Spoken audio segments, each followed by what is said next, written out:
Hello, everybody, and welcome to the stream scene. Welcome to another awesome episode. I'm really excited. I love these type of episodes where we just do an open streaming question and answer. So I hope you guys have come prepared with some questions for us, because we are just going to sit here and talk to you guys about streaming for the next hour or so. I'm joined by my lovely co-host, Hunter Wild. How's it going, Hunter? Hi, hello. I completed my consumption of chips and salsa, so I have a very satisfied day. It's starting out pretty strong, and it's gonna get even better, I think. Wow, this is sounding so formal. I think we're just getting good at kind of hosting. And it's gonna get even better. Just you wait. We're joined by two beautiful, brilliant, wonderful broadcasters. I'm so honored to be in this e-room. That's something Grandpa says. There are no e-rooms. Back in my day. This virtual room, joined by Danotage and CyborgAngel. Good morning, CyborgAngel. Why don't you tell us a little bit about yourself, and then Dan, you can give us a follow up. You beautiful man. Hello. Well, I'm CyborgAngel. I'm a British partner streamer on Twitch. I've been streaming just over 2 years, been partnered and full-time just over a year, and I stream anything from new releases with PlayStation, Capcom, as well as other companies and devs, and I also do virtual reality streams as well, and mixed reality streams. That's right. So, that's awesome. I've never done VR streaming or VR at all. It's a techie thing the whole way through. It's like dealing with technical difficulties just continuously. Yeah. I bet, yeah. Okay, I'll do a follow up on CyborgAngel. She's the very best, and she's awesome. Her you meant on me. Well, yeah, she is the best. She is the best. That's true. She does a lot of really awesome VR streams that I like to watch and have fun with. No, so yeah, my name's Danotage. It goes. Danotage is my personal favorite. Danotage. That was coined by the one and only Mr. Retro Gaijin. And no, I mean, I prefer video games. That's what I stream. I stream video games, and lots and lots of them. Right now I'm playing Enter the Gungeon. It's just kind of what I like to do there. I've used to play a lot of Monster Hunter. World's not really my jam, but everything else is. So Generations Ultimate will be super fun. I'm ready for that. But I stream. It was my jam. But I stream twice a day and go one morning, one afternoon, and we just have fun. I like to talk about streaming in general and with my community, because there's a lot of streamers that hang out in my community, and they all have stuff to talk about and share information. So I like doing that. So yeah.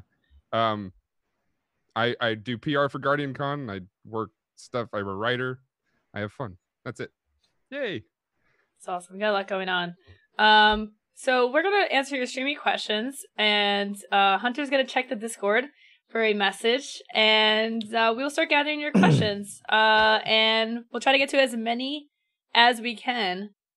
And yeah, so I would say if you guys want to start asking your questions, feel free. I'll start throwing them in our chat. The first thing I'd like to tackle is chroma keying.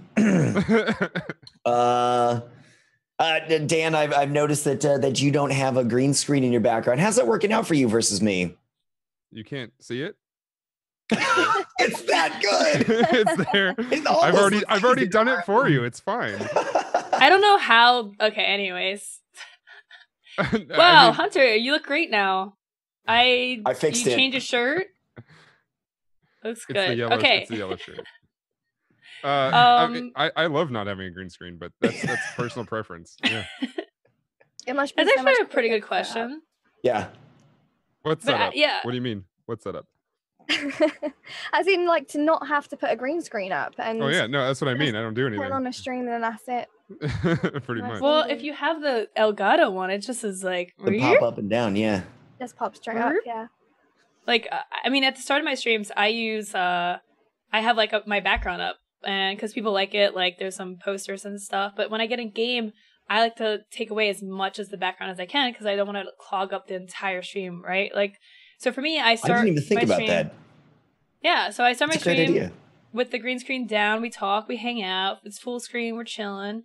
And then when I get into actual gameplay, I have to go, and Of course, I it's bring so up the green screen. modifiable. That is a great idea. Yeah. You're welcome. If I were to use a green screen again, it would probably be that screen, because I really enjoy being able to see a background. It makes I've had many comments of people saying, hey, we feel more connected with you because we can see where you live, we can see the space that you're in at all times. So yeah, having the transition between the two obviously has its bonuses, for real. So yeah, that's cool. Yeah, see, I use mine to hide a lot of the stuff behind me. You'll never know what. Good strategy. Complete secret. That's the difference between me and you. I don't have that shame. Yeah. I'm shameless. Same situation, but no shame, no yes. guilt, no anguish, no despair. Oh man. That, and my room is very tiny. That is very, very true. Well, you live in like a very, very highly populated city, so I can imagine. We live like sardines. Yeah, cramped in. Yeah, that makes sense. So we already have a lot of questions, so we're gonna get started. And if you guys have any questions, if you guys have any questions while we're talking, feel free to post them. Just keep in mind we'll probably be like 10 questions before yours because there's a lot queued up. So our first question comes from Chef Hazmat. Chef asks, what are your thoughts about themed streams for certain days like Retro Saturdays or Wacky Game Wednesdays? I have plenty of thoughts on that. I think they're good and fun for your community. Often they require you to play a weird game that people aren't used to, which obviously as a variety streamer makes things very difficult. They're very good for people who have established communities because you know what's going on, you know that it's happening, people are going to show up no matter what. So if you have that and you know and you care about your core audience and want to just make things weird and fun, I think they're great. They're very, very, very difficult for growth, I would say, but I think they're fun. I have one strong recommendation for this. It seems to be there are a couple of ways in which that kind of structure has worked incredibly well for some people. For most of us, I think it doesn't tend to work really well for a variety of reasons that totally tie into what Dan was saying. My biggest suggestion for doing something like that would be to name a day after something that you do. Like I have Free to Play Friday and Mix It Up Monday, but I do them like once every 3 months. This isn't an every Monday, every Friday thing. It's when I don't have anything to play and I'm like, ooh, I really want to get back into Warframe, Path of Exile, Dauntless. Those are my top 3 free-to-play games. I'm like, now's a great time. We're just going to start it on Friday and we'll pretend like it's a formal thing. We'll pretend like this is a thing that I do all the time. And people come in and they're like, oh, alliteration. Oh, that works great. Yeah, this must be like official. And then it seems to play really well. And then people ask about it when it's not happening. Like, hey, I'm really excited to see it again. I'm like, oh, just you wait. It'll show up at some point. and that seems to work out really well. And I've seen that kind of advice from a couple of people where it's like, if you do it every single time, you're missing out on a lot of other opportunities, other games that have been performing really well for you. You force yourself to stop playing them so that you can play something else that doesn't do as well. Why would you make that choice? Just for consistency there? But consistency is supposed to be productive, and it's not here. So make the smarter choice, I would say. That can vary from person to person. Yeah. Go on, I was just going to say, like, I mean, pretty much echoing what you guys said, like, you don't want to clog up your schedule too much with like all these themed things that involve playing games that aren't new. If you can maybe like utilize that theme to like play games that still have interest or still have hype. Like for me, I'm experimenting with doing something like this with I'm doing a collaboration with Gubba called Fortnite Flavors, where it's Mondays, it's 2 hours, it's a game that is very saturated. So it's got hype, but it's definitely something that my community doesn't like to see very often. So what I'm trying to do is I'm trying to do a collaboration with someone else to make it different, make it unique, and just enough that it's like, okay, I really like Fortnite. It's definitely something I want to keep around, but like I'm not playing it 6 hours every day where it would probably hurt my stream. Yeah, see, I kind of agree with Hunter with this because It's if you've got a game or another game that you need to cover, or something comes out that you need to cover or you've been looking forward to, and you've got this weekly stream that you do every week, it can be detrimental because you're suddenly cutting that short when you have something else planned that you needed to do. Or if you're going through a playthrough of a story, for instance, and you start on Monday and it's not going to finish the story until Thursday, but oh, hang on, you've got something to do on a Wednesday. Yeah. So hang on a second, we've got to stop this story and we've got to do this Wednesday activity. I think that's where it wouldn't work for me, because when I do story modes or story games, I play it the whole way through until it finishes. So I couldn't commit to anything on a weekly basis. But monthly or every couple of weeks, yeah, that's definitely doable. Yeah. Well, yeah. The word consistency means so many different things, right? Consistency can mean like your personality and being consistent there. It could be your randomness in what you play can be consistent. But I think, especially here on Twitch, where people stream every day a lot of the time, having something where you build momentum on, let's say, a game that is super hyped up and your community loves it and you're bringing people in every day, and then you just kill it. Bye. Anybody who showed up and was slightly interested may consider never coming to your stream again. All those people who are on the fence, and obviously that scales a lot, right? So like I've been doing all of these launch events, and I can get, if it's a low scale thing, 280 people, which is around my average, a little bit lower. If it's a high scale thing, it's 600 people, right? And a lot of those are people who've never been to my channel before, ever. And so they're on the fence, justifiably, understandably. That's how that kind of thing works. And if they come in the next day and it's nothing at all like what we were just doing, they have no opportunity to connect in the way that I want them to. A handful will, and they're going to be into variety, which is great. That's a perfect fit for me because that's what I like. That's what I like doing. But giving people an opportunity to connect and have that consistency, like what CyborgAngel was saying, is like you have this narrative that you're going to be playing for like 8 days in a row and finishing it from start to finish. They follow along in the story, but not just the story, your perception of it, your engagement with it. And that draws people in a lot. You don't necessarily want to just like cleave that in half and hope that it works out, Yeah. Our next question comes from Accident Child, who asks, being that my name is, well, what it is, I am contemplating changing my name before I get a real following. Any tips?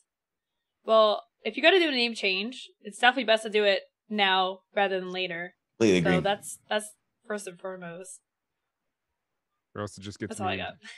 It gets memed. Yeah. I mean, we saw that this week, and I won't name who it was, but we started calling her by her old name, and I was like, oh, that's not her name anymore, huh? And it just sort of becomes a meme. But in the same way, yeah, if you're feeling any doubts about your name, which, by the way, I think your name's awesome, but if you have any doubts about your name, do it now before you have a following. You may have a little bit of following, and some people may drop off, but it's better than having a large amount of people drop off because they have no idea who you are anymore. On the follower page. Yeah, exactly. A lot of the time, people don't really, they don't know who it is anymore. I will see names on Twitter all the time, like, why did I follow? I don't even know who this is. And then you look into it and you're like, oh, that's who it is. It's my best friend. My bad. Right. And you're like, what just happened? Yeah, I mean, Danotage Stalker 360 no scope yellow. That was my old name. Changed it. CyborgAngel, you were going to say? Oh, yeah. I was just going to agree. I was going to say it's risky. It's just risky if you do it later on. The longer you leave it, the more of a risk it is, because just people ain't going to notice, or they're not going to get the memo. You can tweet it out, you can put it on all your social media, they just might not get the memo, and then you won't get that visitor again, or they're not going to recognize the notification. So most people don't see when you tweet out that stuff, right? A handful of people will see it, and those are the only people who are actually going to notice and pay attention. And frankly, because they see it, those are likely the people who follow you really closely anyway, where it's not as important because they're going to be coming in and watching every day. They already know that you're going to be changing. You've been talking about it on stream. They watch every stream. They favorite every tweet. They're already engaging a lot. Well, I mean, that's Twitter in general, right? You have 80,000 followers or 100,000 followers. 20,000, probably 20,000 at most, are going to see a tweet per when you tweet it, right? Or when you talk about it, because that's how Twitter works. You're scrolling through a bunch of stuff, and you can have super. Yeah, that's. I mean, my thumb is probably gonna break by the time I'm 40. I've got one bicep thumb because I miss tweets every single day. Like Hunter's one of my greatest friends, and I miss a lot of his tweets, and I would love to see everything he says, but it's just how Twitter works. Yeah, absolutely. We were just going back to like just the name change in general. I was talking about this. I don't think they would mind me talking about them, but Simcopter1 and Brosive, I call her name's Brosive, but she has 2 B's and 2 F's at either end. Oh, and they were like contemplating, hey, if I wanted to change a name, what would it be? And it's like, well, they ended up not changing their name because that's what they're known as. That is their brand at that point. It may have 2 B's and an F. It might have a 1 at the end, but the point is they know you as that no matter what it is. I think there's special cases. As that. Exactly that. I wouldn't know who it was if she changed it too dramatically. Right. Yeah. I would say, like, if you're having doubts now and you're struggling with your name, like, definitely, like, change it to something that you can be happy with. Like, I mean, so do that you now, seem very self-aware, right? Like Accident Child, like you named yourself that, it's with self-deprecation. And so some mockery that would come along with it seems totally, you expect that and accept it. But there will be days where you're frustrated at a game or frustrated with some things that were happening in chat. And then somebody also points out, brings up some mockery with Accident Child. And because it's built right in there, it's like you've handed them that thing. And that might take you over the edge. It's definitely generally a better idea, in my opinion, to have something that minimizes where the points of mockery can happen. Like I get the Hunter mild, and I'm like, okay, yeah, sure. I mean, today's a low day. Like that's not a problem for me, One thing. So I wanted to respond to one thing in chat. If that's something we do here. No, you're not allowed. We ignore chat completely. I just threw water in my face with that. I don't know the rules. I know the rules, man. I'm freak out, man. No, so Accident Child responded with, I just find branding the name Accident Child impossible. But the point is, the name itself doesn't matter when you're branding. Nothing, like none of the part of that matters unless it blatantly says a message, right? Which you're saying a message with everything you say, but it's not blatant, right? The Hunter Wild, what does that mean? That means anything he wants it to mean, right? Yeah. Danotage, it happens to be really straightforward, but yeah. But you can do all kinds of stuff with your branding. Your brand is anything. Your brand is what you do. Your brand is your personality. It's not something that becomes a theme. What does Danotage mean? Yeah. Can anybody tell me? What does it mean? It means nothing, right? And you can be really playful with it. Accident Child, and you can put that in pastel colors in a field of flowers, and suddenly that's comical because it's ironic, right? And there's like a strong juxtaposition there between this calm and serene pastoral setting and the beautiful colors, and then the Accident Child, and it's like that's like jarring by itself, and you're already getting attention. It has nothing to do with the words there. Nothing to do. Like you're not taking it and being very direct and literal. And that's a lot of what branding is about, is allowing there to be a connection and a memory of the thing. That doesn't necessarily mean you're taking those words and you're showing them literally with visuals. So I know what a loco is though, so that's straightforward. Yeah, no, super straightforward. Our next question comes from Lack of Words, who says, how do you engage with chat in VR? Do you have someone read it for you or embed chat inside? So could you repeat that again? Sorry, like cut off on the... How do you engage with chat in VR? Do you have someone reading it for you or do you embed chat inside? Yeah, so it basically, for me, I use a special software where you implement a pop-out chat from Twitch in the VR. There's certain places that you can put this in the virtual world. So you can have it on the wall in a virtual world if you're just in a static place. So you keep looking up at this virtual wall and it will just be on there. Or so a lot of the time with flight simulators or something like that, I'll have it, or like a driving game in VR, I'll have it on the dashboard. But then you've got games where you walk about, and usually I put it on the back of my controller. Now there are a number of things. Cool. Yeah, that's the best one. An Omni tool. Yeah. It's definitely the best one so far, but there are a number of ways and number of programs you can use for this. But literally just Googling VR Twitch chat in VR, it comes up with a ton of different programs you can use. Some are really complex, and some are a little bit simpler, but you will need a bit of a techie mind for any of it, really. That's really important too, to have that tool, because I remember when VR first came out, it was no like one constant. wanted to play it. Yeah, no one wanted to play it because like you couldn't read chat, and like if you're ignoring your chat, then you know, like you're just on YouTube.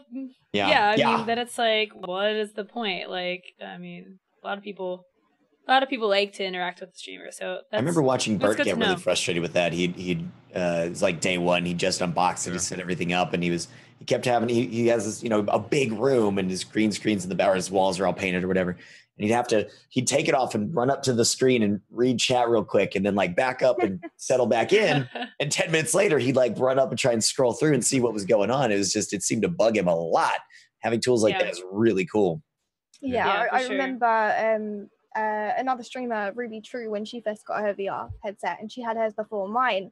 I remember when I popped into hers, and hers was one of the first VR streams that I'd seen, she did exactly the same thing. It was a case of lifting off the VR headset, checking stuff, and then going back to it. And I thought, I can't physically try or start doing a VR stream until I know that there's a tool that I can use. So I used like one of the first VR chat tools, which was so complex and kept crashing every hour, and I wouldn't realize it crashed, and I'd be looking at the back of my controller going, well, no one's spoken in the last minutes. Oh no, it's crashed. They've been talking, just couldn't see anything.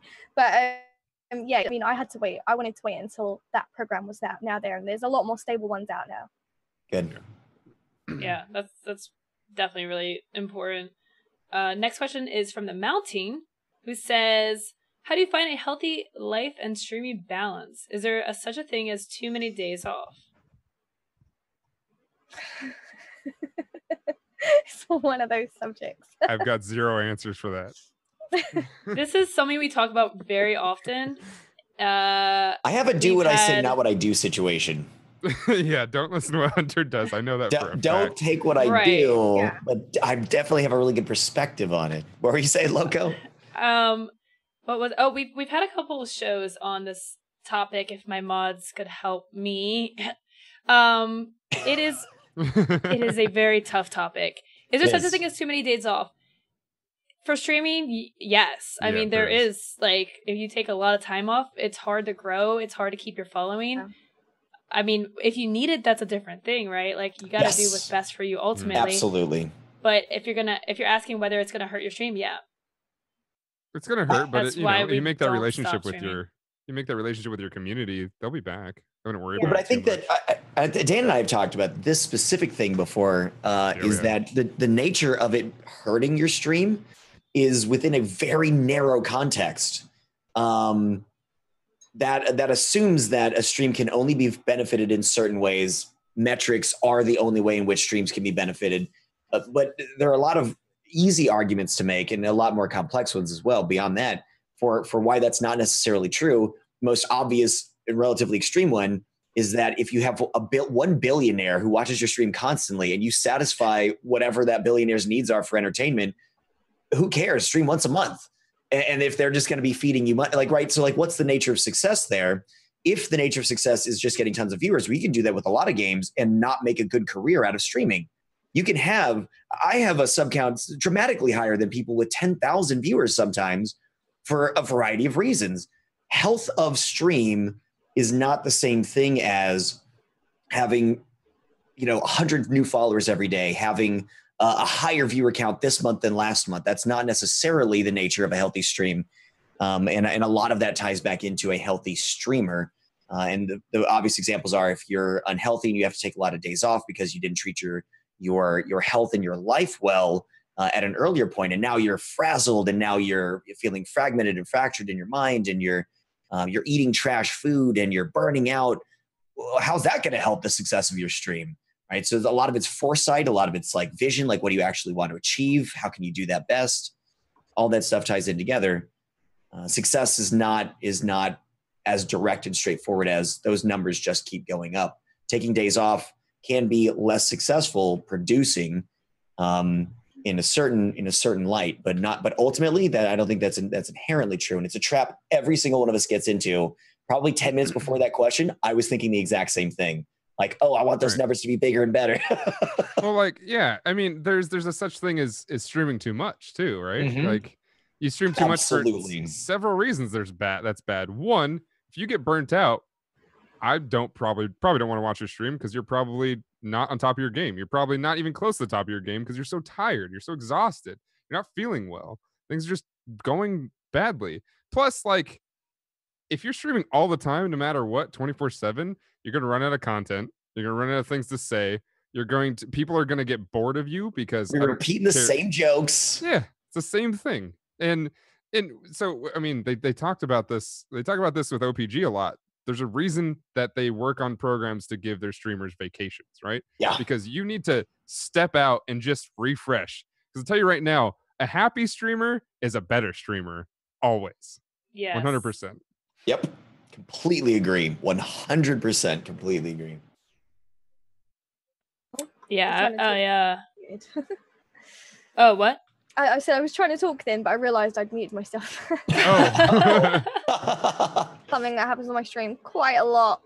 But I was just going to... Sorry, go on, Loco. You can speak first. Oh, no. I was going to move on, so go ahead. Oh, okay. I was going to say, like, I am really bad for having the unhealthy balance. I'll get to the stage I think we all are. Yes. Yeah. I'll get to the stage where I've got everything right and I'm sleeping the right hours and I'm like getting up and starting at the right times. And then all of a sudden I'll have a new idea or a new project and I'll spend one whole night editing or like researching something or creating a whole new scene that takes 3 hours instead of 10 minutes. And you end up getting 3 hours sleep that night. And then that's it. You're on a spiral and it just spirals out of control. And I think a couple of weeks ago, I actually, over the course of 4 days, I probably had about 15 hours, 18 hours sleep, which is just not great. And for a whole week? Over 4 days? Over 4 days or something like that. It was something silly. It was something like I was lucky if I got 4 hours or 3 hours. And I overwork myself at times. But I will say that no matter what, if you're concentrating on at least, and I say at least giving yourself 2 days off, you must have those 2 days off just away from everything if you can. A lot of people try streaming 6-7 days a week, and I think that that's a really easy way of burning yourself out. Yeah. Not having at least those 2 days. Some of this can be, I think, a personal thing. It's something that come back to a lot is knowing your strengths and knowing your weaknesses. What you can't do is look at that guy over there. I'm the guy in this example. Look at the guy over there and go like, oh, sometimes he streams for 9 to 15 days in a row, 12 hours a day, 12 hours plus. And look at the good things that are happening there. I should try and do the same thing because I want whatever those things are. A lot of people ask me questions about that, and I'm like, it works for me. I know myself very well, and this is what I did before I started streaming too. Is I would work 100-hour weeks as a painter, but I would take 3 weeks off at a time. I would take these big chunks of time off because I work really well with that. You probably don't. Most people don't work really well with that kind of thing. It's very damaging. It's very painful, but not for me. I know where my strengths and weaknesses are. This is something that I can do, and it works really well. I know how to balance it out. Balance is the key, and you have to know what that is for you. And for most people, it is consistently taking days off to get that refresh, to get that recharge. You plug your phone in at night. Why the hell don't you do that with your damn body? It takes some time. Refresh yourself, revivify. Well, I'm sure you guys talk about this a lot, but doing what somebody else does because that works for them is it's shooting your stream in the face, right? It's a horrible idea. Ever good. Don't ever compare yourself. You are you, and you're good. You're just as good as you are as anybody else being them. Yeah, it's interesting. We actually touched on a lot of these topics. I was at GuardianCon this weekend, and we did a panel called The Evolution of Content Creation, and we touched on a lot of these topics. Yeah, and it was really cool because we had streamers from each platform and a YouTuber, and I mean, it's pretty much the same answer. It's like we can each give our own advice, but at the end of the day, you're gonna have to figure out what's gonna work for you. Yeah, and it's gonna be different than what I do or what Hunter does. Loco was the Twitch representative. But Awesome. yeah. Yeah, I spent the whole time talking about Mixer and the other platforms. Now they're growing. Well, yeah, that's gonna be a big topic because Twitch is pretty established. These others are growing, so there's gonna be a lot of speak around that. But Yeah, I mean, sure. in the end, they're taking kind of what we've learned, and because if they don't, there's gonna be a lot of mistakes and stuff missed, right? Yeah, it's definitely a rapidly changing environment.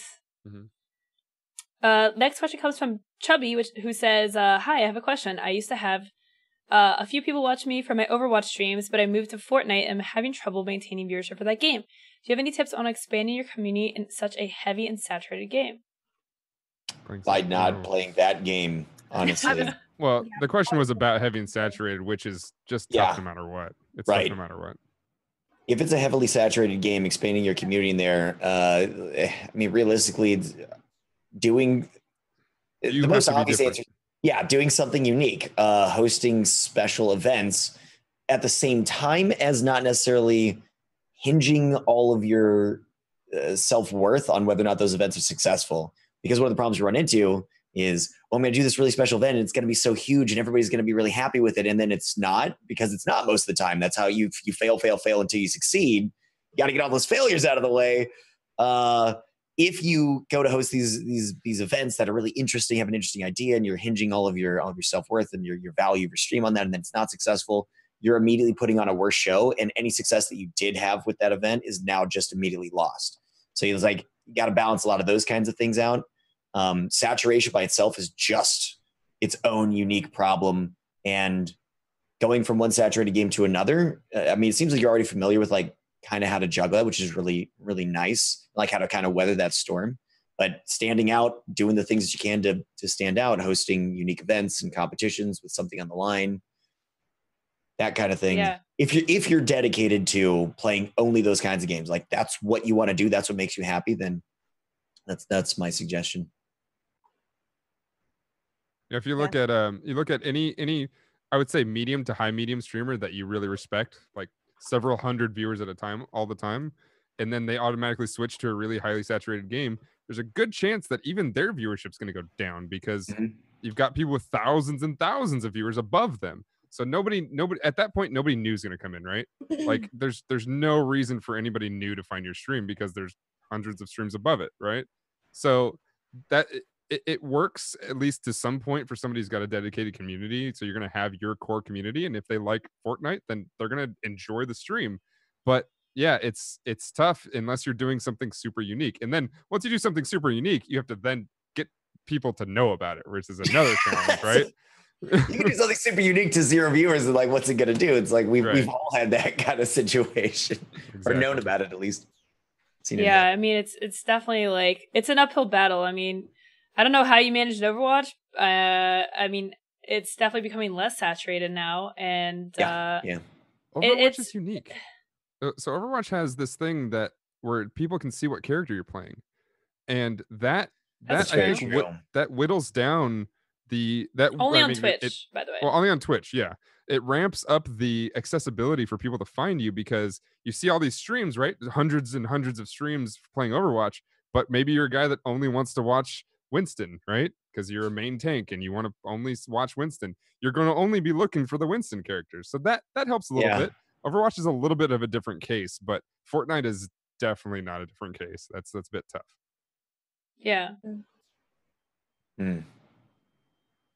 That's a really good point. And there's like the objective values there too, right? Is like people are always going to complain about how you play a character. It doesn't really matter what you're playing, but in Overwatch, you got the in Overwatch, you have like the team dynamic and the group dynamic, and then the different maps, and then the different play types, the different modes, and whether it's comp or and then bringing in viewers and stuff to play with you in why did I just forget the most saturated game on the entirety of what's it called? That we were just talking about. What? Fortnite? What are you talking about? Fortnite. Thank you. Good. I'm glad it's not just me. We're going to say no, it's not at all. With the forts? I don't know the game with the forts. That game. Well, see, this was the electrical thing that was coming in. This is I tried to. But with that, it's like you straight up have like how far you're getting in the match, how many kills you've got, and how you're stacking up directly to everybody else that's playing and everybody else that's streaming. And it's pretty much a one-to-one comparison unless you're doing something like really goofy. So it's like, it's much easier to have an objective qualification of whether or not you're worth watching to most people. And that's deeply problematic for trying to grow in that, with that particular game. Now that you pointed that out, Dan, it's an interesting perspective. It's one of the best things about Mixer is their hype zone and putting people at the top of the streaming list when they're very like in different top 10 situation. But yeah, that's very Right. specific. Sorry, I cut somebody off. I didn't mean to. No, I was going to say, so Chubby says that the only reason they were able to maintain a viewership was because they were a T500 player, top 500, I'm assuming. So it's able to network with higher player streamers. So that's another way that you can stand out. If you become a pro, especially Fortnite esports, it's something that's just up and coming. So if you get really good at it, you put in the hours. If you do well in tournaments, you're top of the leaderboards, people will recognize your name. People will look for your stream. If you know, people go to leaderboards in Fortnite, they see you top 10, like they will look for you. If you're with a pro team, you compete in tournaments, that is definitely a way to climb the ladders in games that are very saturated. So, it could work for you, but like just playing Fortnite on its own, I mean, go to Fortnite directory and scroll down and see where you would be, because I think there's like people are gonna find you down there. streams. Oh, jeez, I can't even imagine. I was gonna say, don't count the streams; it's too many. Yeah, yeah. I had a buddy who, before Fortnite, worked for hours and hours to get to Masters in League of Legends, just because he was like, unless I'm in Masters, there's no way I'm gonna get any viewership. And I was like, yeah, even then, you still have to find some way to get at least a little bit of a community together. Yeah. Our next question comes from Hardo Check. I don't know if I said that right. Okay. If you weren't streamers, what would you see yourself doing in life? Painter. Ooh. A little off question. Painter. Yeah, you used to do that. Mm-hmm. I don't know. That's a really see. I'm the sort of person who wants to do a bit of everything. I'm there's a word for it. It's not a handyman. It's jack of all trades. Jack of all trades. Yeah. Yeah. So I think I just want to pick up a hobby and then put it down and then do something. You can be a handyman too, though. Yeah, could do. Yeah. Could do. Handy person. But I don't know. I think I'd probably be wanting to do something in gaming still, or graphic design. Or graphic design, yeah. Editing or graphic design. Yeah. So, I mean, I do it now. I have like 3 different jobs now. But I continue to stream, even though I do other things that I also love, because I love streaming. It's the best thing in the world. Obviously, so I write, and I write strategy guides, I write books and whatnot, and I also do PR, and those are things that I started doing because of streaming, for one hand, and another just because that's the industry that I love. I love video games in a lot of ways. So that is pretty much, I mean, it's hard to answer, because it's like, even if this wasn't going super well, I'd probably still be doing it. That's the weird part. Yeah, I before I started streaming, I was taking the career path to become a physician assistant. So I love science. Yeah. I worked in a lab for 3 years. I didn't know that. That's awesome. Yeah, I'm a big science nerd.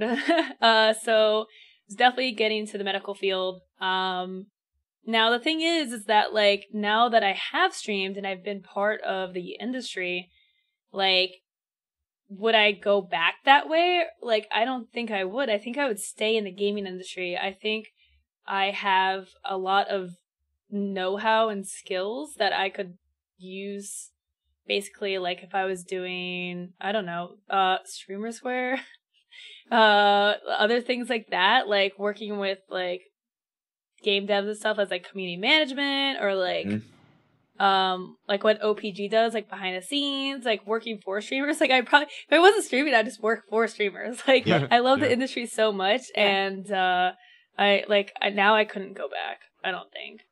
Well, yeah, I mean, we kind of have a story about that. For those that don't know, I used to work for Hunter, and I did a lot of behind the scenes stuff, and then things were just so crazy because I wanted to continue streaming and do my thing, that it just, it's tough. It's tough doing it all.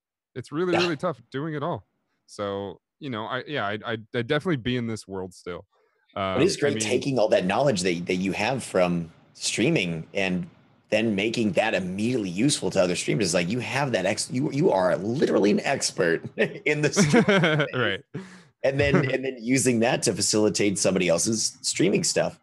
Yeah, I mean, what you guys are doing with Streamer Zone and like everything going on here with Streamer Square is what did I just say?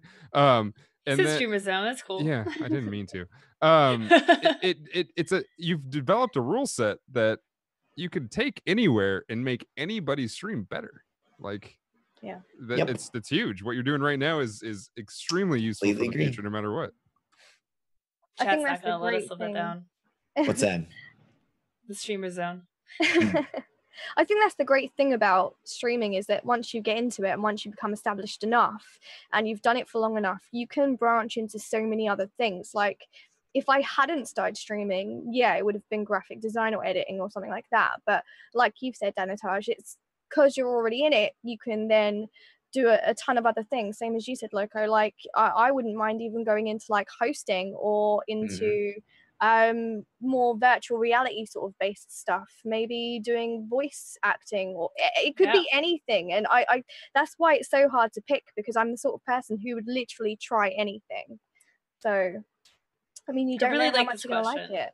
Yeah, I mean, we talk about this sometimes where people look at streaming and they just see, oh, I could be the next ninja, I play video games and this is it.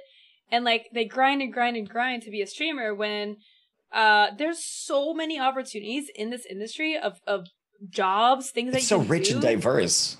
Right. And it's and like growing. You can still stream, but you can also like get yourself into the industry, and that's another way to grow.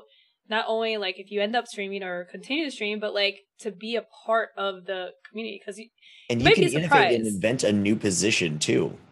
Yeah, there's stuff that is going to be commonplace in 10 years that nobody's doing right now. You can go absolutely. And do that. Yeah, because it's such a new industry. You can create those as you go along. Absolutely. Haven't been made yet. Well, Hunter just said the key word. No, go ahead. Finish. Sorry, my bad. No. I want to hear how I was smart. I was just saying you said the key word. You said it's still growing. Yeah. I don't know if anybody knows. Loco knows. GuardianCon was on the news all weekend. Gaming and streaming was on the news. The traditional media that is really only watched by people like 45 and above was on the news. People who have no idea what Twitch is now are starting to learn, and that's huge. I was saying before the show started, my dad texted me. That's super weird. Yeah. I actually just read an article that the Washington Post is coming to Twitch to do a couple shows. So, wow, like that's... We just had a BBC article too. Yeah. So, yeah, I mean, I would just like look at streaming not as like a one-dimensional thing, but like, like get involved in other ways, and you know, it all ties together. So. Yep. Why So Serious asks, curious, and for obvious reasons, this doesn't have to get too personal. How do you guys deal with mental health / mental stress with streaming? I know that mental health can take a beating with streaming. I mean, it goes back to the older question: vacations. Mm-hmm. Yeah. Taking time off. Yeah, I think exactly what we were talking about before. Making really close relationships with your mods often help. I'll have private conversations with a group of my mods like once a week, and we'll just talk about what's going on, talk about the things that I'm personally being bothered with, and because I know that they're going to keep it between us. Obviously, you have to learn to trust and get people that you do trust as mods. That's what you should be doing anyway. But being able to chat with them and get through things, because they are watching what you're doing at all times, they can see more than probably what you feel, is a good way to just keep things level-headed and have people that you can lean on that not only know you, but they know what's happening on your stream, right? So they can connect the two. That's huge for me. Yeah. Sometimes you need to hear it from them because they're there all the time as well. That when you've got a problem or something's going wrong, they can go, well, hang on a second, it was actually fine, you're overreacting, because they have seen it the whole time, they have been there. But I think it's really hard to, with the whole mental side of things or mental stress side of things, it is at times, it is hard, especially when you've been away from the stream for longer than needed or an event, to come back and just not let it hit you in the face, because it does sometimes. And you make a point of not checking stats and not letting anything affect you while you're away, and then you come back and it is really difficult at times to go, no, it's fine, I'm just going to continue. Like, I'm quite lucky I can snap out of it and just go, hey, it's fine, I'm just going to continue doing what I'm going to do, and everything's going to get back to what it was. It's just a dip. There's always dips, but other people may find it harder and may find it a lot longer to click out of that. No dips, always up. Yeah, right.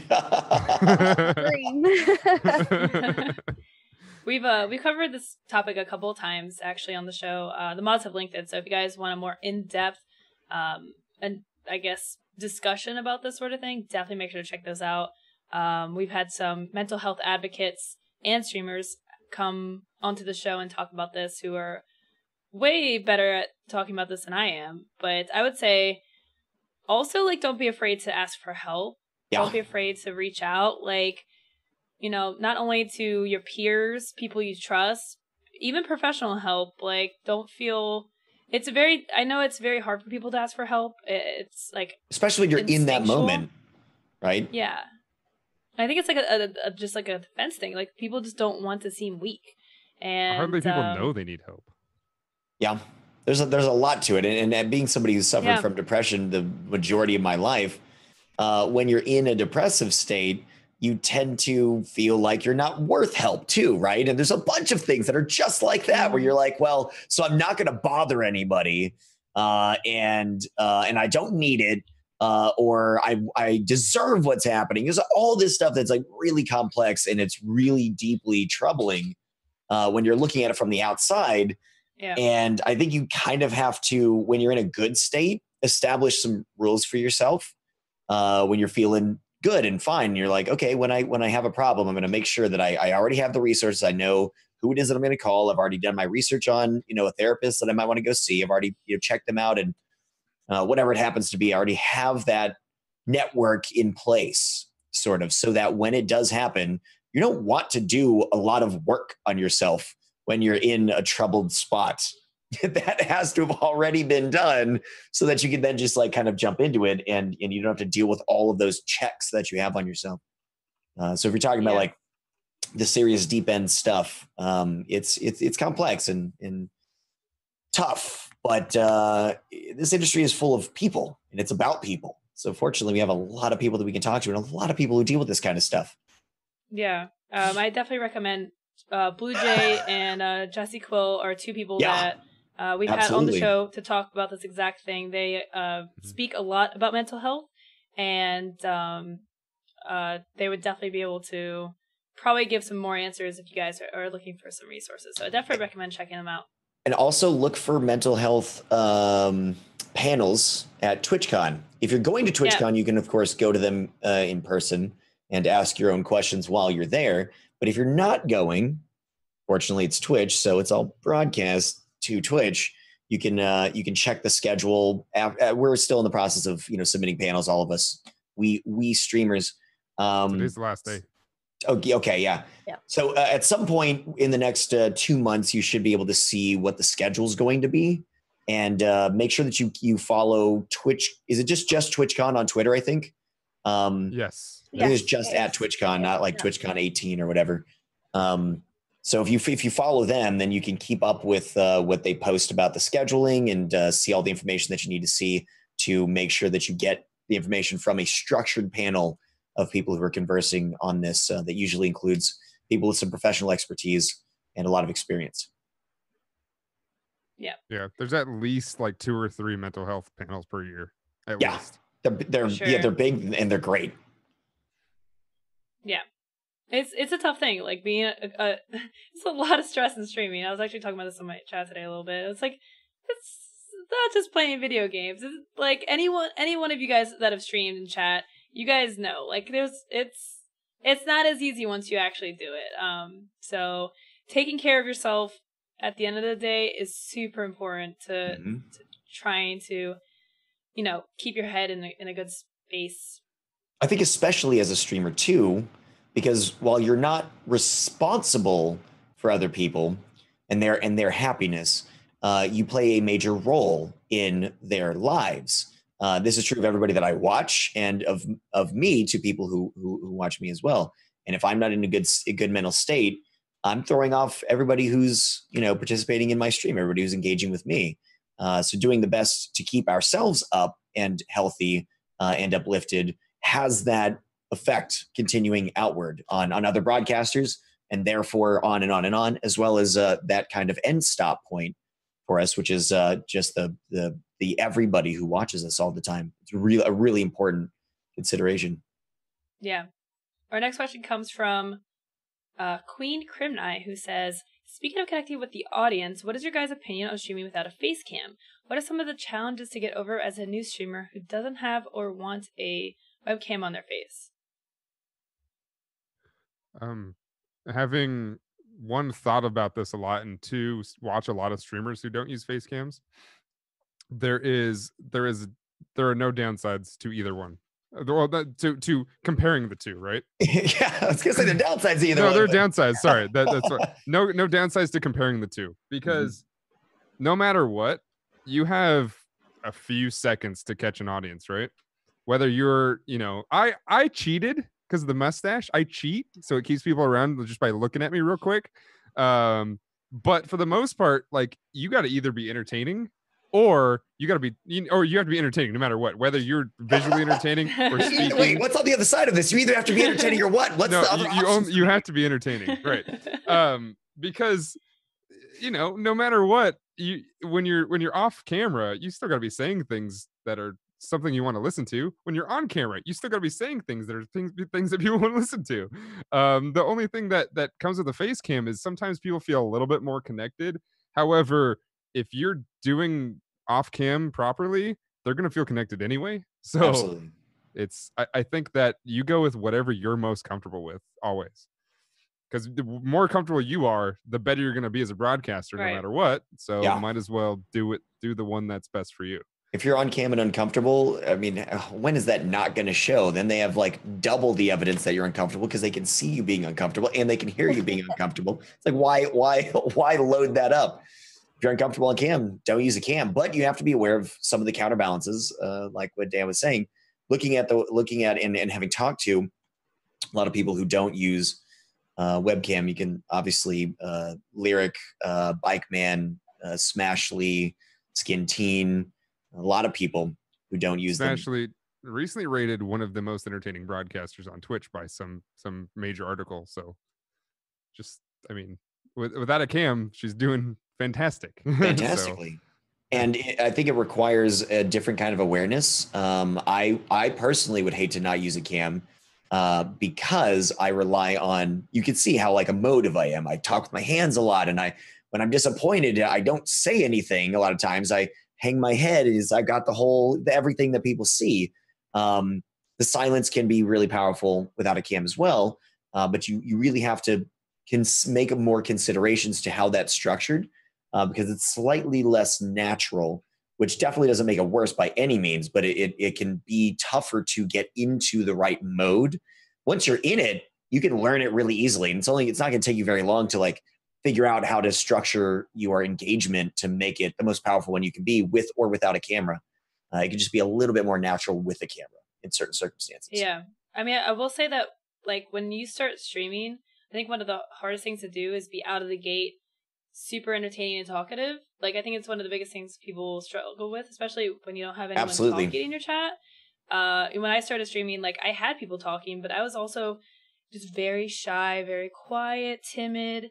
And when you don't have a face to look at, someone's reactions or anything, it's you have like a larger weight on your voice, and the fact that you have to keep talking. So that might take a little bit to get used to. It's definitely it's definitely tougher. You have like less time to get people's attention because there's nothing for people to look at, and people kind of want to leave very quickly. But if you can be very engaging, very entertaining, then it's definitely viable. Just tougher. That's why I think clips are awesome, because even if somebody comes in and they're like, oh, he's not really, or he or she is not really saying anything super interesting, they go look at your clips and find out that you have like some really cool moments, they're gonna stick around and wait for those moments, because that's kind of what streaming is about. When you stream for 8 to 10 hours, you're not gonna, the entire 8 to 10 hours is not going to be 100% blades of glory in the speak air. For yourself, sir. I have 12 hours of action-packed streams every day. You have way more experience than a lot of us do. I don't have action-packed, so I have definitely my lulls. I think with my opinion with them, I kind of agree with all of you guys. Like, it depends on how you are, and if you can are you engaging enough and can talk enough about what you're doing and put across what you're thinking constantly, then you can do fine without a camera. Absolutely. Me, like, I can I derp a lot on my stream, and I make silly mistakes or knock something over, or obviously with VR, I've like flown back when something's like grabbed me in VR before. So for me, the cam is not just there for the entertainment, but to capture all my derp moments and all my mistakes and me just creating major fails, basically. And again, with story games as well, for me, silence can sometimes say a lot more. Like, there's no way I could voice a really emotional part of a game. I feel that, and again, it will be different for every person, but I think with an emotional part of a game, I will go dead silent, but everyone will be able to see exactly what I'm thinking, because I can't hide it from my facial features and my expression. So yeah, I mean, it depends on the person and how you put it across. And alternatively, like with the story games, there are, especially if people know who you are, so obviously you have the obvious positives of having a cam and people watching your emotions as you react, but without a cam on story games, people kind of wait for your reaction, and they're very like, it makes it almost sought after. It's like, oh, what is he or she gonna say once this is over? Like, I want to know, like, how do they audibly react to this? And I think on the for the like counterbalance kind of emotive situation, it's easy for me to point to Skin Teen for this one. She does all of these noises and bizarre things that in my head are a 1-to-1 ratio with seeing it on somebody's face. Like when something's happening and she's like, blah, blah, blah, she's doing something weird, exactly what's going on, and you don't have to see the face to know what's. And that's a really powerful way that she has balanced that out, where it's not in any way a sacrifice to not have the camera, because you can tell that she's like shaking her head really fast in this frustration, like freaking out and tensed up, and it all sounds like that as it's coming out. Whereas, with me, like, I can even have a dead mic, and you're gonna see me freaking out and like, moving, or like if I'm playing a racing game, like I'm turning the controller because I'm an idiot, like a child. Like everybody does that same kind of stuff. I think it's important, whether you have a camera or not, to make considerations about how to maximize what you do have and how to make the best use of it in a way that allows people to connect with you. So either way that you do it, just give it some good thinkies. One quick note is when I actually mix back and forth sometimes.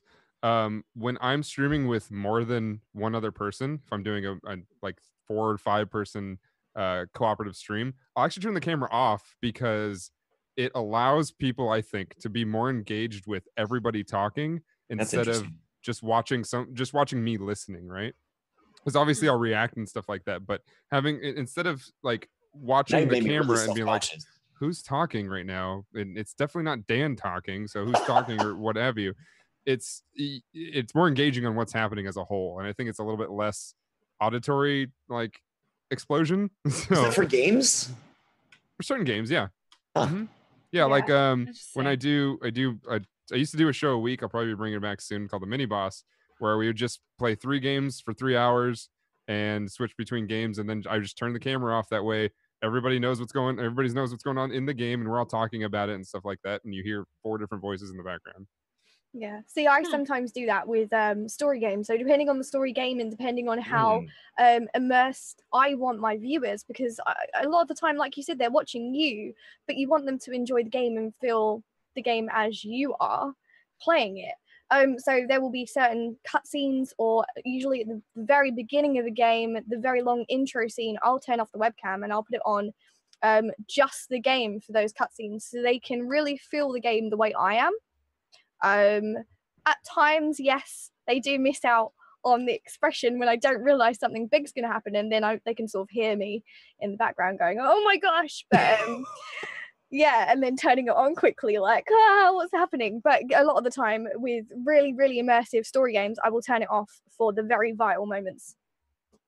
See, I'm the opposite. I never turn my cam off for those kind of things, because like I know that chat is watching me to see those reactions, and I get very immersed. Like I will cry, I will be shocked. Like I'm very easy to entertain with watching like cinematics and like plot twists and stuff. So my chat would probably all collectively unsub, unfollow, unwatch everything if I turn the camera off and they miss something. They would just riot. I want to do the opposite. I want to do a really in-depth story game with a lot of immersion and go full stream camera, audio of the game, just me reacting to everything.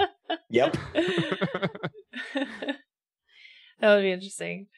So our next question is from Miss Silent Kill, who asks, what do streamers do about healthcare and dental? Pay way more than I should. I live in California. We have pretty okay state healthcare, dental, and vision, and stuff like that.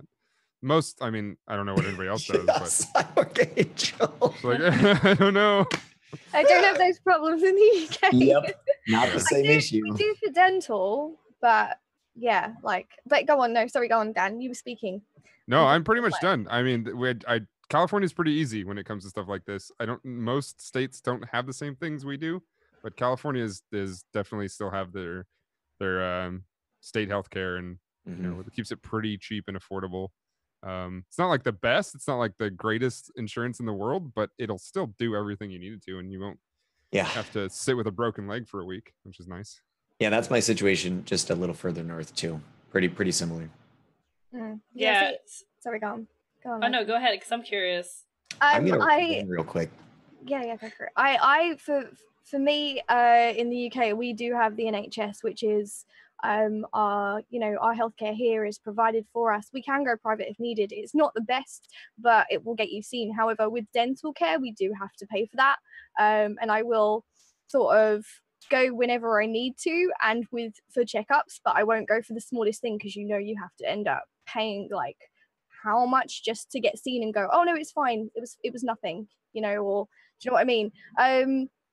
But we do obviously still have to pay a small part of our earnings extra to the government, because we have those services. So it's kind of like swings and roundabouts. We end up paying national insurance, which is a percentage of our wages all the time to the government, in order to get something like that. You guys still pay for it. It's just it's required so that everybody has it, right? And that's instead of we're here, basically. You don't have to technically have it, but should. Well, I mean, so right now with the US system, it's like when you're 26, when you turn 26, you can't use your parents' insurance anymore. Yep. With Twitch, you're not an employee, so they don't offer health insurance for streamers. Yeah. So you have to get your own insurance. If you don't get insurance, you have to pay a penalty. So you pretty much like, you might as well get insurance. Yeah. With how Obamacare works, it's like, if you don't sign up for insurance, you pay a monthly penalty. So it's way more expensive than just getting insurance. That's good. Yes. I guess it makes everyone get it, just in case you end up in a really crappy situation. But again, I'm not going to see it. It's debatable. I don't pay a ton for my insurance. It's not like a stupid amount. Yeah, I don't pay a stupid amount. I know in some circumstances, like I think Gathalion pays a ridiculous amount for his insurance, but he's also got 3 kids now, I think. Yeah. Gathalion? Yeah. Does he have 1 kid? No. They just had their multiple? Third. Oh, that was their third? Third baby.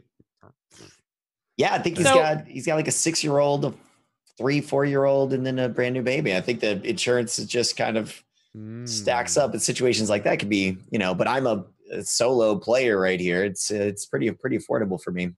Yeah.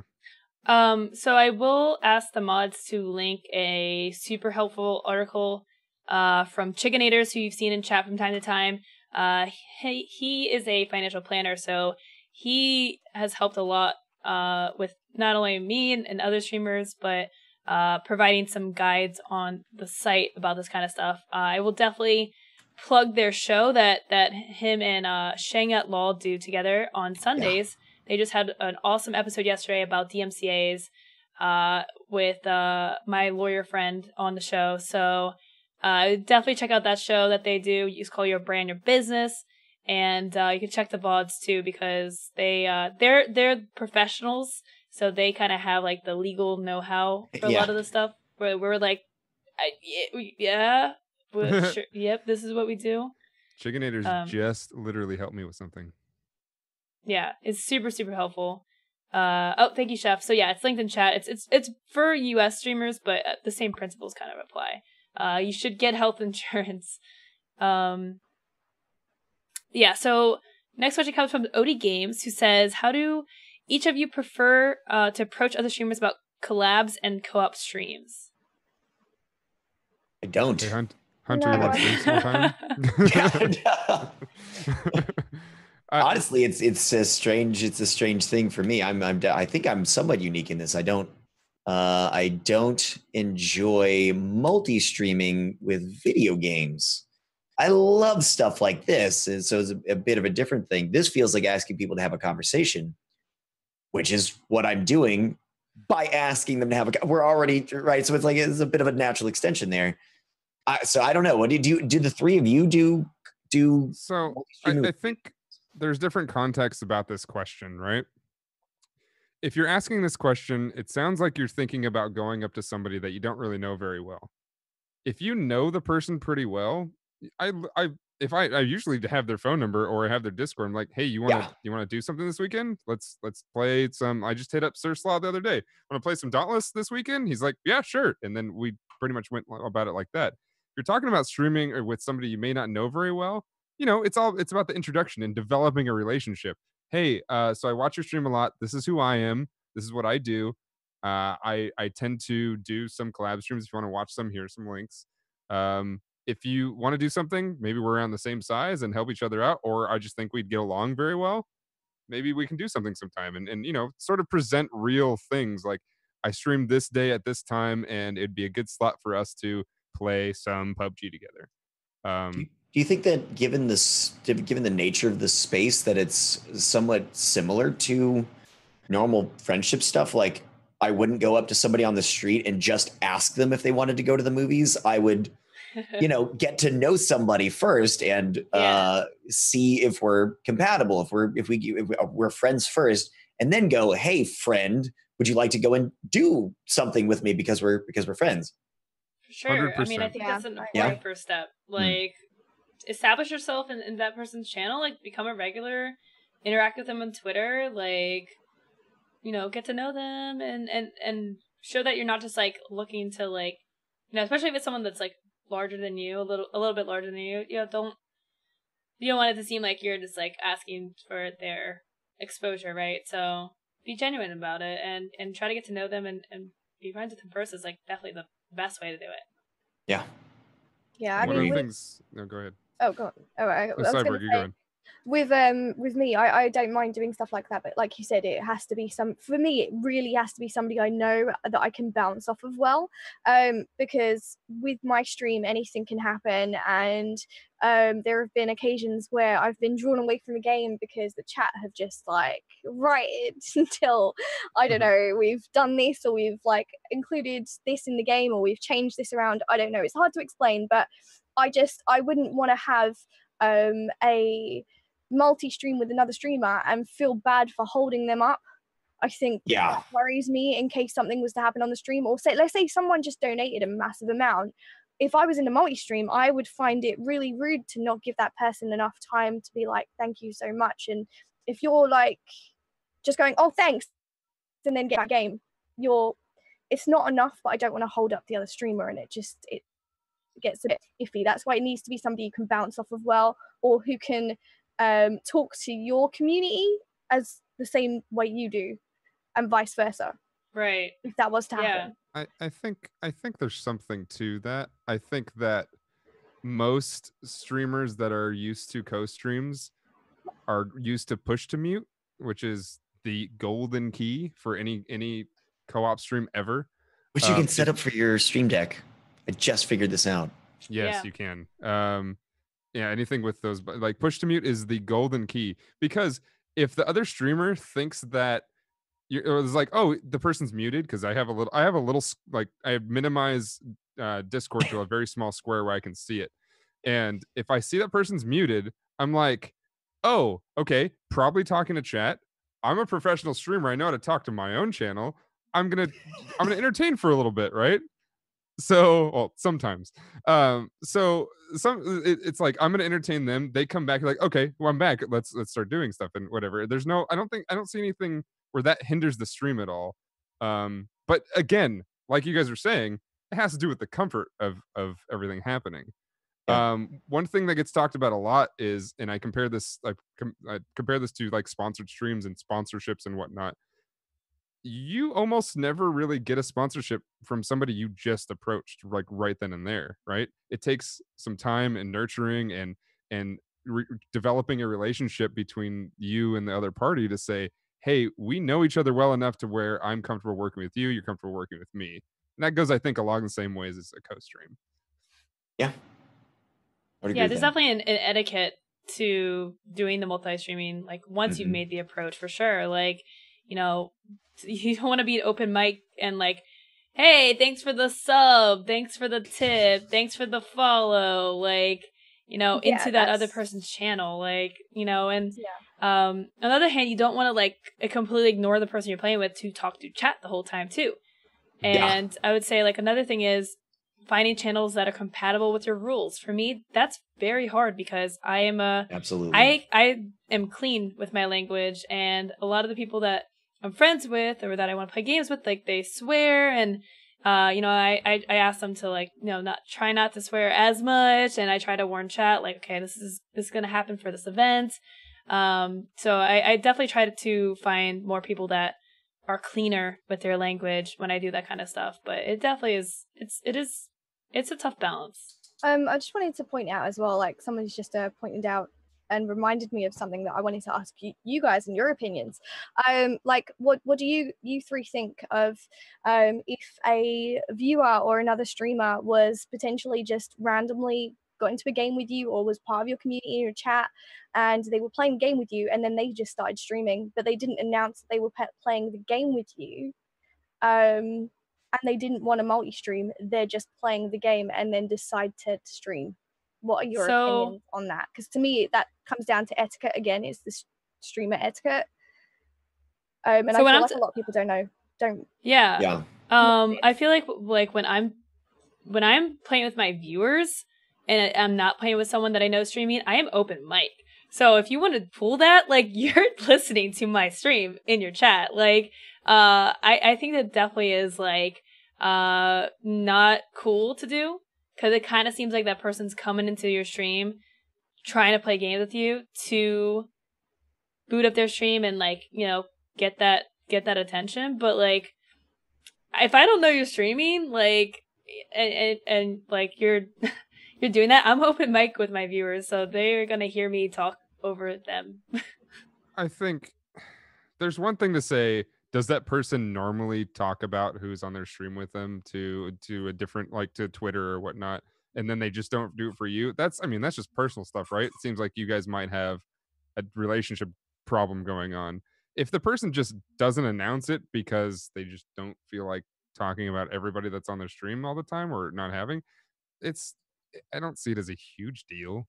But that again goes back to your whatever relationship you have with the person. If it's new, and you're just maybe trying them out on your stream, you may not want to fully announce it because maybe you don't know them a ton, right? Yeah, I mean, like, I feel like if okay, let's say you find out that someone else in your group is streaming, like, and they didn't say anything. Like, on the other hand, like, you know, they could have they just didn't want to advertise their stream, which I actually think is very respectful, right? Like they're not like, hey, I'm streaming, and like, because that's also not cool too. So it's like, if I find out like someone's streaming, like, and we're in the group together, like I'll like, okay, I'll put on my push to mute. That's totally fine. I'll be like, go check them out. Like, you know, if it's a genuine interaction, you know, whether like they're a regular of mine, I think that makes a huge difference too. Like if it's like random Bob, you know, 23 that just joins my game and then is like, hey, I'm streaming or something, then I'm like, I don't even know you. But if it's like, okay, like, you know, like Greggle joins my game and he's a regular of mine, if he was streaming, or I would even ask him, I'd be like, hey, are you streaming? Like, you know, that's. So was the question more like, right, I'm getting they happen to be playing with you and then they spool up the stream because they're in your group and they're hoping to get, is that? I don't think that was the original question. No, I think like, for instance, if you're just your community, so not somebody who's a streamer in general or somebody who wants to collab with you, someone who is just part of your community, part of your, you know, your chat, and you're doing a multiplayer game and you're like, you know, let's say you're grouping with a load of subscribers and viewers and they just end up streaming in the background, but there's no prior warning to that. They don't announce it, so to speak, or want to multi-stream, but what do you see as that? Do you see that as kind of rude? Do you see that as a, you know? You should always, I think it's a Twitch thing, you should always be told when you're being streamed live to other people. That is a thing that has to happen. Now, I thought the original question was, you guys agreed to stream together, you guys set up a stream time, you're like, we're both going to stream, that was fully understand. They just didn't talk about to their community that they're going to be streaming with you. So I thought that was the question.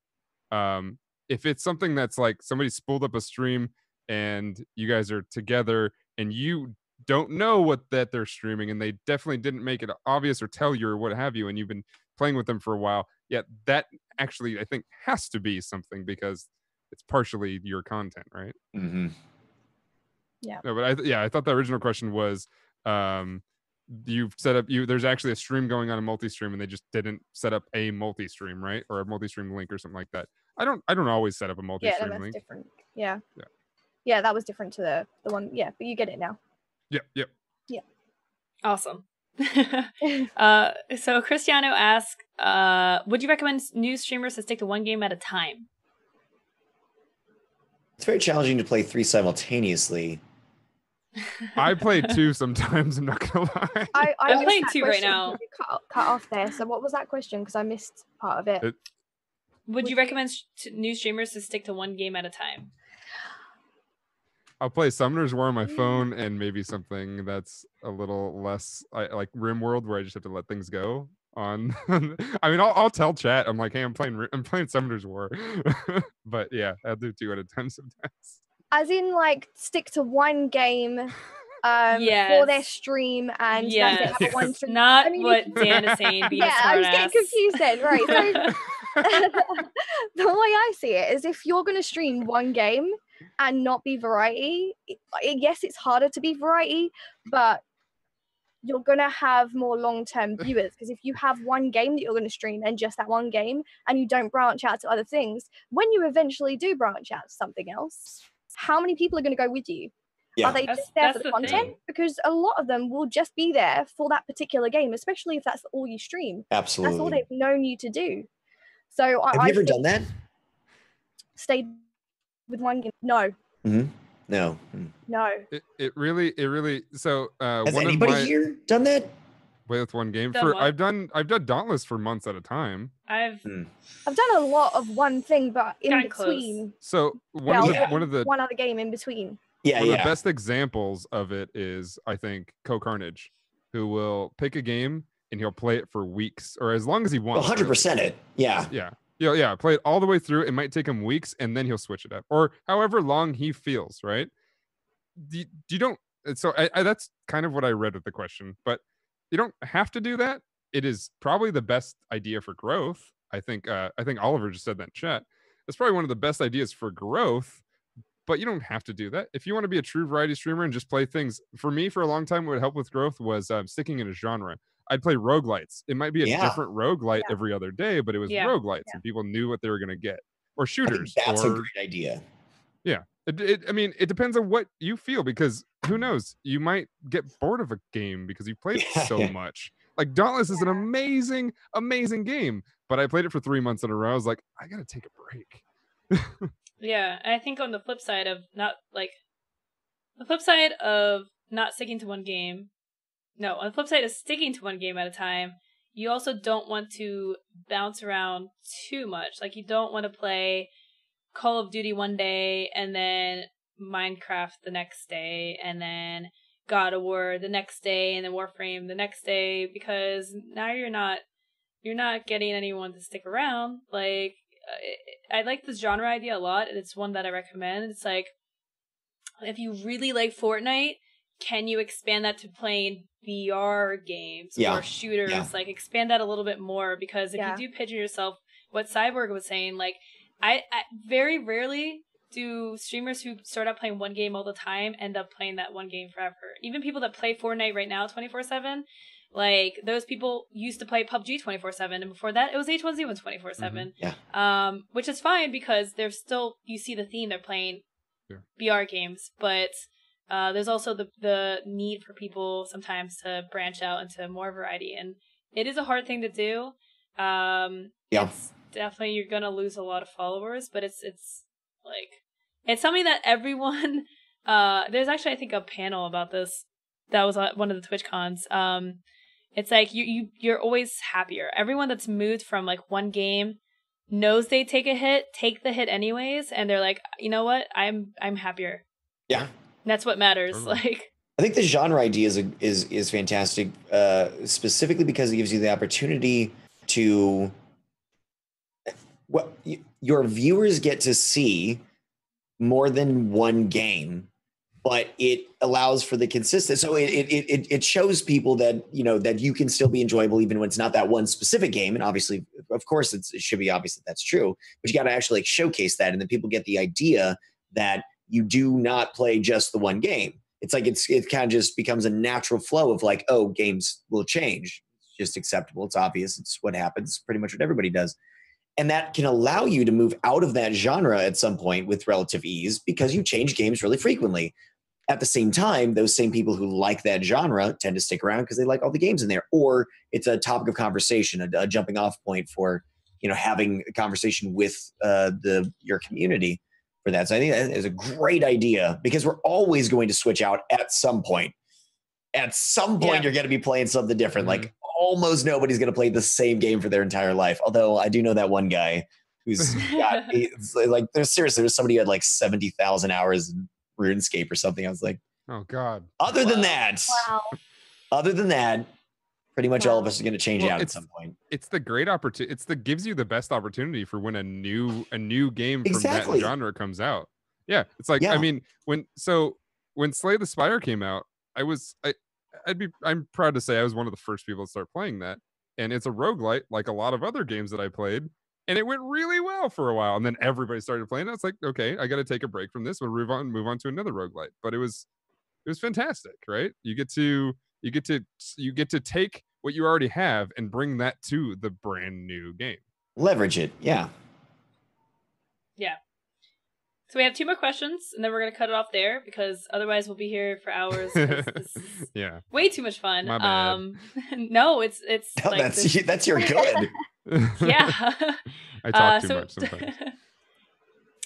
Torn Pixie asks, I stream variety in both creative and gaming. When you run a variety stream, how do you tie such different aspects together? And I like this question because we've talked about it before, and I know Hunter gave some really cool ideas about this. So I'm going to put the spot on him. What did I say? I have no experience in this. Sometimes I'm so in the moment with my thinking. Oh man, I think it was like when you're doing when you're doing creative streaming, like, I'm not sure what kind of creative you're doing, but maybe tie in whatever you're doing a playthrough of at the time, like into your art or into what you're doing. Like let's say you are doing a Fallout 4 stream, and you play Fallout Monday through Wednesday, and Thursday and Fridays are creative. And let's say you do painting. Like let's say maybe Thursday and Friday you do like a Fallout themed painting, and then, you know, sometimes you have, you know, the viewers that only watch gaming or only watch creative. It's a nice way to cross that over. It's like if you're playing Fallout, you can be like, okay guys, so tomorrow we're going to start our, you know, this Fallout themed paintings, vaults painting that we're doing. And then when you're doing your creative stream, you can be like, all right guys, so we're going to actually be playing Fallout on Monday. So make sure to tune in for the That's a great idea. Whoever said that is a thinker. yeah, he's all right. I think that's genuinely, I don't remember saying that, but that is a fantastic idea. Because for exactly that reason, it's like you're cross-pollinating.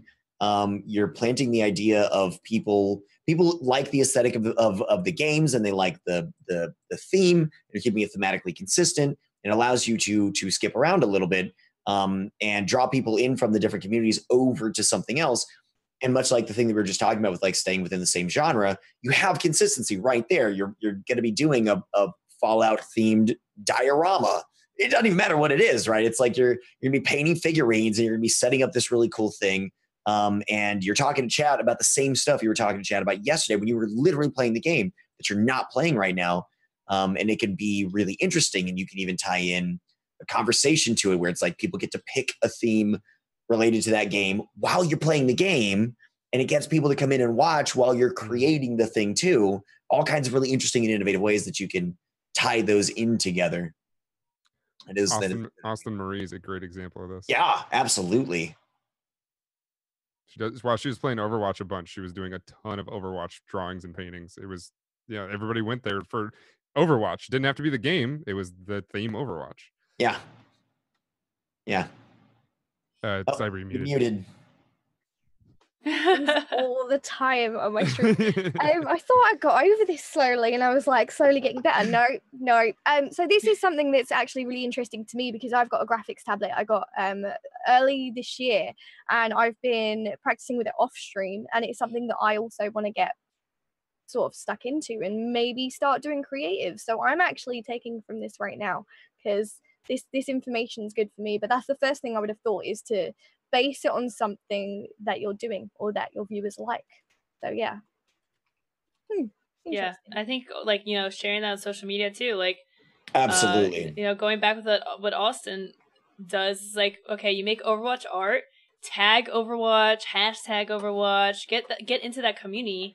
It depends on what you're doing though. If you're playing a game you're playing Overwatch for a long time, this is a course over months, get into that community, become the Overwatch artist. And that people will watch you play Overwatch because people like your art. There's definitely room for crossover. I'm trying to think if there's anything else that can be done. What's the question specifically again?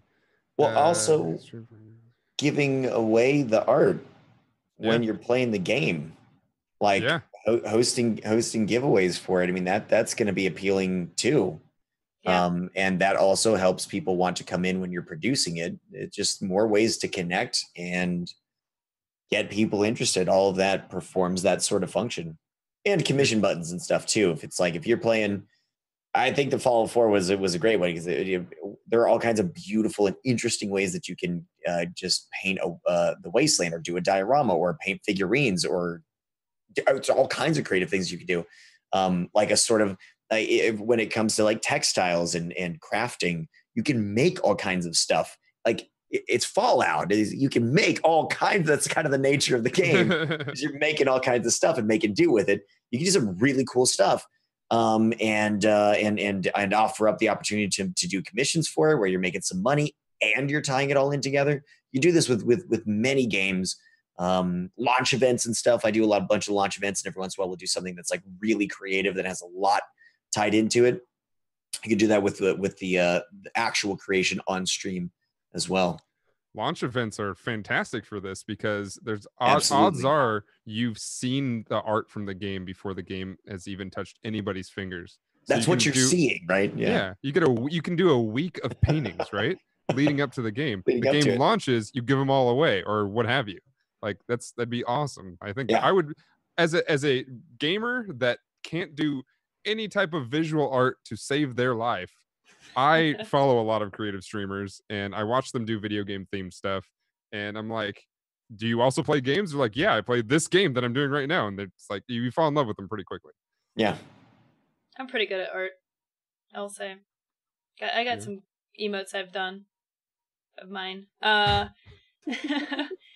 So our last question is that one of them? That's one of them right there. The Loco K. I love it. Oh, sweet Jesus. Yeah, Oh that's my classic. gosh, that's brilliant. I love it. Yeah. It's talent. What can I say? Multi-talented, you know. Yeah. Talk about a jack of all trades. Whoa. There we go. Mona Lisa of our time. Oh, guys, stop inflating my ego. Oh. So our last question comes from Deepbox Games, who says, "My question is, if you have a good YouTube following, will that be something considered when applying for partnership on Twitch?" Literally, yes. Yeah, it obviously means you know how to create some content and draw in an audience. I mean, depending on your following, you might be able to just be insta partnered. Like if you have a big following on YouTube, like reach out to Twitch because they will work with you, and like that is actually, I think, listed on their page. It's like if you have this many followers, or like at least it used to be. It probably still is. Mm-hmm. Yeah. I mean, obviously, the bigger you are, the more pull you're gonna have. But when applying, like that's why having social media, having YouTube, Instagram, Twitter, that's all important things to grow, because, you know, if you do want to apply for partnership, like you can show them like, hey, like, you know, I've got 50,000 Twitter followers. I want to get into streaming. They're going to be like, okay, like we're going to help you. You're going to probably get personalized help get your channel set up, get you want to do more than have metrics by themselves, because they want to see why those metrics are valuable. Because you can inflate them in a number of ways. The numbers by themselves don't translate into value in the same way. And if anybody knows that, it's Twitch partnerships.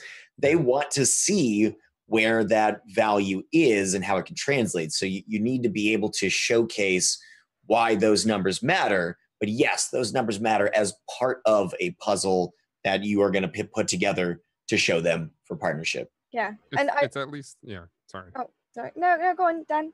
No, I was just saying it's at least an eye catcher for partnerships. That's it. Sure. Yeah. I think it also goes for the same thing goes for like musicians, actors, stuff like that. They've come over to Twitch and they've been able to get partnership maybe with a little bit more help from Twitch because of who they are, what they're doing, what sort of work they're into at the moment, and the following on social media even. A friend of mine, Brian Deckart, recently got, I think it was this week, last week he got partnered. Connor. And he plays Connor from Detroit Become Human. Connor Dad. So yeah, he recently got partnered, and obviously he's had an insane following on Twitch very quickly. As soon as he came across. But stuff like that, if you were to go to Twitch and you were, for instance, an actor in a game or something like that, or a musician, they may, without seeing you stream too much, go, well, hang on, we'll help you with this. But it is always wise to try and get an idea of it first, hence what Brian did, and he did amazingly with it. Because you want to know more about it, not just sort of roll in, if that makes sense. Yeah, because I mean, we all know, we all have been on this platform for a while. You may be a very talented person, but if you don't know how to use that talent on Twitch, it's gonna be difficult. Yeah. And I think to tie that in, you know, if you're thinking about applying for Twitch, things like if you have a Patreon or like a Game Wisp and you have a lot of subs on there, that is something that I've advised people on in the past when applying for partnership. If you've got like a notable number of subs on those different platforms, like that's important to them too. Like, it's a little bit skewed from what you asked directly, but I think it's good for people who are, looking to become partner on Twitch. Like if you've got like 100, 200 Patreon subs, like Twitch cares about that. That could be money that they get, right? So like that shows like you're like, okay, like this is why you should believe in me, because I have this many people already paying me money. Yeah. So I know that like being a partner, like, it translates directly. This would work out, right? Yeah. Right. Like you have a loyal following. I know how to work it. So yeah, you don't even have to be like famous or, you know, have a big social media following, but numbers like that are good. Charity, if you raise money for charity, like, you're like, hey, like, you know, my community raised $10,000 this year for charity. That's something that looks really impressive when applying for partnership. Anything that you've done in terms of if you've been on public panels or you've done hosting or anything else, like those, this is a totally different question at this point, but those are things that will really make you stand out in your application. Yeah. If we have time, I think Swift brought up a good point. SwiftMo brought up a good point. What if Patreon subs have no correlation with your Twitch channel if these are two different things? The point is that they're not just going to sub to your Patreon just because there's a specific thing that they want. That's a very low percentage. It could happen. It might happen, but they probably sub to you because they like you in general. So even if they have nothing to do with Twitch, even if they don't care about gaming and it's not a gaming Patreon, there's a good chance they're still going to like you and like what you do. And then what's more, it shows that you're capable of taking advantage of the virtual space in order to you know, generate exposure and leverage that into profit. If in a very direct way, that's an easy way to show Twitch or another platform that you can do what they want you to do. Whether or not it's on an identical in a 1-to-1 ratio, it doesn't really matter as much. If it's something that if I were looking at it, I'd be like, oh yeah, I mean, clearly they can put in the work. They know how to function in this kind of space. They're familiar with this kind of market and the industry. That's sure. Let's go. See what they can do. Yeah. All right. So that is going to do for us today, guys. Oh my goodness. Thank you guys so much for being here. Cyborg, Dan, thank you guys for your time. Awesome. Yeah, thanks for having me. This has been super fun, and I love, these are my favorite episodes because it's just free for all. Like, we try to just get those little questions that have been bugging people. So we're going to do some social media shout outs. If you guys do me a favor and follow these awesome guests that have been joining us today. Dan, we'll start with you. Where can we find you? What are you doing? What is up with you?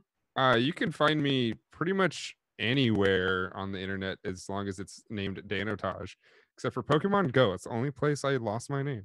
But Danotage pretty much everywhere: Twitter, Instagram, YouTube, Twitch, Mixer, all of it. I'm doing a lot with Instagram right now because obviously I stream twice a day, but like people want to know what I do off stream and whatnot. So I do a lot of Instagram stories and just show off my everyday life and talk to you guys and have fun. For gaming, I play a lot of right now Enter the Gungeon, The Division, Dauntless. That's pretty much the three I'm rotating through. Like the evening streams are more for multiplayer. The morning streams are more for something single player, which has mostly been Enter the Gungeon lately. That's an interesting setup. We just chat. We just chat and have fun and do things. That's me. What about you, CyborgAngel? So I mean, you can find me at CyborgAngel, or on social media it's usually CyborgAngel with 2 L's on the end, because apparently that was taken pretty much everywhere. Oh, they always Yeah. Oh. So yeah, 2 L's on social media, apart from Facebook. I got a Facebook page with just 1 L on the end. But at the moment I'm doing a lot of Monster Hunter World. I've been a Monster Hunter fan since the beginning of the franchise on PlayStation 2. So on the launch of the PC one on the 9th of August, I'm going to be covering that, as well as the PlayStation one that I do currently. I'm also going to be working really closely with 2 Point Hospital, which is going to be coming out. I can't say anything about it yet, but I'll be working very closely with that. And tomorrow's virtual reality. So tomorrow I'm actually going to be heading back into virtual reality for a kind of Gears of War style game. But what? Yeah, it's called Seeking Dawn, and apparently there's Gears of War style mobs in it too. So I don't know how much I'm going to scream and run into cupboards. But yeah, VR tomorrow for me. I'm going to watch that. I'm totally going to watch that. Yeah. If you see the trailer, I think a lot of people would go, I'm not What's doing it called that. again? Seeking Dawn. They'll be like, I'm not doing. I saw something that looked spider-like, and I don't like spiders, so I don't know how long I can play it for, because this was like the size of a house, and when you're in VR, it actually feels like it. So yeah, I don't know. We'll see. We'll see. Oh, that looks interesting as heck. Oh. I'm sorry. Please don't swear. He's googling it already. There's an asterisk. I didn't actually say heck. Okay. I'm the Hunter Wild. You can find me at twitch.tv/thehunterwild, where I'm going to be streaming. I mostly stream like a madman over the next 2 weeks. It's going to be a little light because my girlfriend's coming to town. We're actually meeting face to face for the first time ever. That's awkward. Wow. For the next 2 weeks, so it's going to be a little light. Right now, I'm playing Octopath Traveler, which I started did a launch event. Did 12 hours, then 14 hours, then 12 hours, and I lost track of time so easily in that game. It's really good. I'm usually not a fan of JRPGs, but that and Battle Chasers Night War, so good. But you can find me on Twitter at the Hunter Wild TV. That's the only one that I could get. It has to have the TV at the end. I'm not a TV. I'm a person, but I can sometimes show up on monitors and TVs and stuff. So the Hunter Wild TV, Instagram at the Hunter Wild. I'm going to be doing Monster Hunter World as well on PC. Really excited for that one. I think the person that I watched the most streaming that initially at launch was CyborgAngel. Aww. It was really goddamn fun. I love What that you, game. Loco? So good. Yeah, I know. I'm Loco, and you can find me at twitch.tv/Loco. I am currently about to start Octopath, actually. Nice. So I'm excited. I'm also going to be playing Islands of Nine, because I like Battle Royale games, and I played it in the beta, so I'm excited for it. And as you can see, I play everything.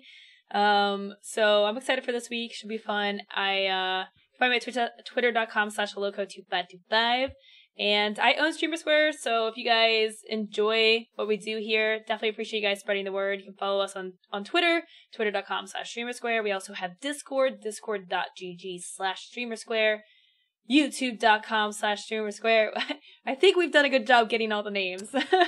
So you can find us anywhere on Streamer Square, really. And the VODs for all these episodes are on our YouTube and on Twitch. So if you guys enjoyed this, we have past episodes, a lot of information, a lot of really helpful stuff. So definitely recommend perusing the website and the YouTube. So yeah, that's going to do it for us. Thank you guys so much for being here. I really appreciate it, guys. It's been an awesome week. I'll be here tomorrow at 4 p.m. with the Stream Doctor. It's a good one.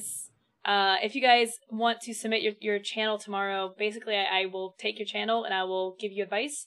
So if you want some customized, personalized advice, definitely be here tomorrow at 4 p.m. for that. And yeah, so we'll see you then. Awesome. And we'll be back next week for the stream. See you guys. Have a wonderful rest of your week. We'll see you soon. Take the information, use it wisely.